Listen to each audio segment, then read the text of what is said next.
Hey guys, Warman here. So this time we're going to do things a little bit different. Instead of having a mechanic spotlight for one specific feature, this is going to be a list video of 5 features. None of these are substantial enough to warrant a whole video dedicated to them, but I thought they deserved the attention. Now, this isn't a top 5 list, so the first feature isn't the least compelling and the 5th one the most. Also, some of these have more detail and stuff to say than others, but I tried to bookend this list with the most detailed entries. So let's not waste any more time and get into this. Number 1. The nickname system. This is pretty straightforward, and I believe it's yet another comeback from Medieval 2. Your faction leaders and generals can get nicknames based on certain actions they perform during your campaign. We have a reasonable amount of variety with these as well. Let's go over some specific examples. Most of these were encountered when I played a couple different campaigns, one as Castile and one as England. For starters though, here's a clip from DE Trooper, showing off a good example. If you decide to change your religion, in this case from Catholicism to Orthodox, you get the apt title of the Orthodox. It's pretty straightforward stuff. For some other examples, late during my Castile campaign there was the 7th Crusade for Tunis, which was owned by the Almohads. Now I managed to take this settlement, causing a win for the Crusaders. The general who achieved this got the nickname, the Crusader.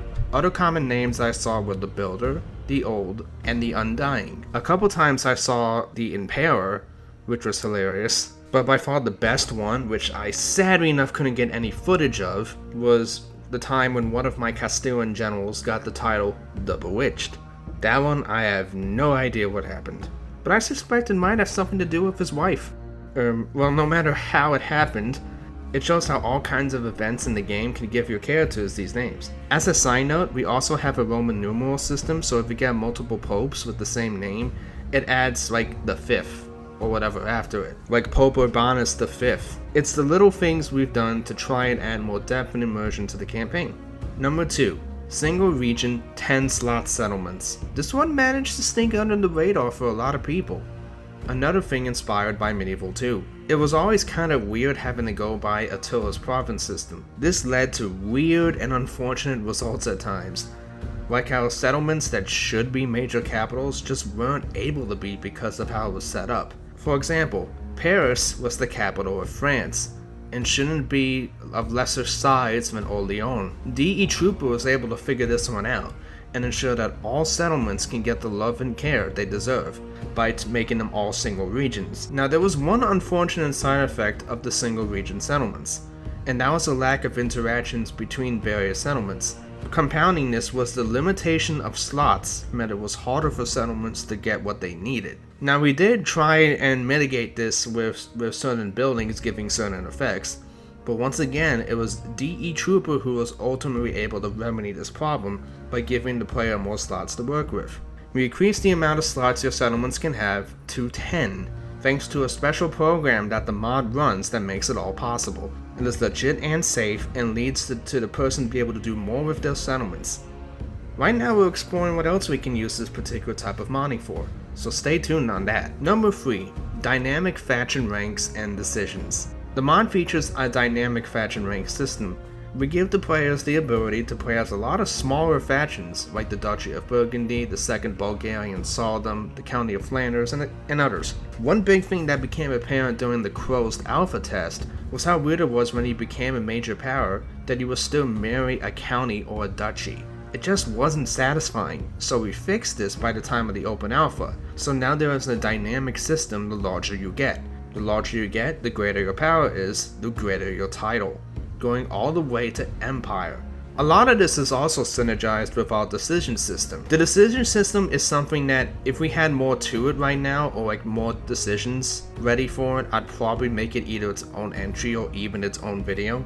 But right now, most of our decisions basically are used to incentivize the player to conquer certain regions to achieve certain names. The most famous one of these is, of course, taking back Constantinople to become the Byzantine Empire, if you're playing as Nicaea, Trebizond, or Epirus. There's also a later one for the Roman Empire, of course. The Gurids have one where it can become the Persian Empire, and that one got added in the most recent update. And like many other factions have the potential for certain things, like the Kingdom of Italy Hungary, the Kingdom of Spain, etc. This is all in an attempt to encourage the player to conquer new lands and to really give that feel that you're growing into a powerful force to be reckoned with. Number 4. World Events. Before we had the later tiers put in place, we already had various world events and endgame stuff that brought about new challenges. Typically these were in the mid and late game, but a couple of these came sooner. Many of these will seem pretty familiar to Medieval 2 fans. The Mongol invasions, the Black Plague, and even the Timurids attack later on, just like it did in Medieval 2. We do have a couple new ones though in place that I think threw a lot of people off. We're talking about the Great Famine and the advent of the Little Ice Age. Historically, around the early 1300s, there was a major temperature shift from the very warm conditions of the previous centuries to a great cold period that historians now call the Little Ice Age. Now, technically, the term Little Ice Age can be a bit nebulous because some people give different dates on when it started, but we decided to go with it coinciding with the Great Famine of 1315 to 1317. The shift had clearly started by the early 1300s. The Great Famine, in particular, was a period of heavy and cold rains that really caused problems for Europe. Seriously, a lot of crops and stuff just got devastated by this. And this also would go to further weaken Europe, which made the later Black Plague all the more devastating. If you guys found yourselves really struggling with the effects of these two events, that's kind of the point, because that literally happened.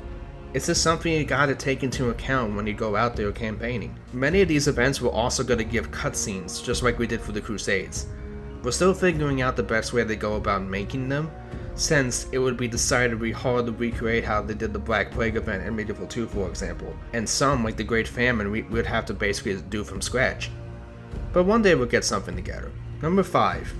The major front-end and UI changes. Over the years, DE Trooper has been pushing the envelope when it comes to UI and interface modding.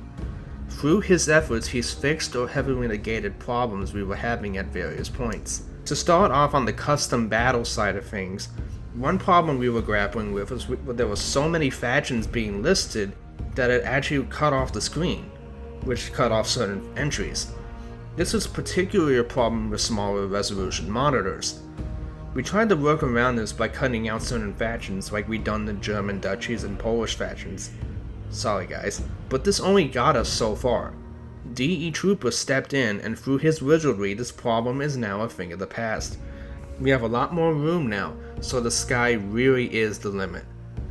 This breakthrough allows us to ensure emergent factions and certain unplayable factions can still be playable in custom battle, for maximum variety. This also makes it easy to feature factions that aren't necessarily ready for the campaign mode, but whose rosters are still ready. A notable example of this would be the Papacy, which has been playable in custom battle for a year now, but isn't ready to be made playable in the campaign yet. To go to the campaign side of things, it was also through these efforts we were able to get a campaign selection screen that is straight out of Medieval 2. At least mostly. While some people might find this approach a little bit more cluttered, it proved to be more than useful than having to conform our factions to the grouping system that Vanilla has. It allowed us to circumvent another UI limitation where, again, factions could get cut off once it got past a certain amount, but ever since we fixed this, it allows for greater potential playable factions. And there we have it. That was a look at 5 features in the mod. Most of these were done by DE Trooper, so again, major shout out to the guy. I hope you guys enjoyed this little showcase. I'm sorry for the gap in content, there's a lot of stuff we can't wait to show you. If you haven't joined our Discord, I would highly recommend it because that's where we are the most active and we have some really good things in the works that we've been showing there. Number 6. We finally figured out how to change the capital. See you all next time.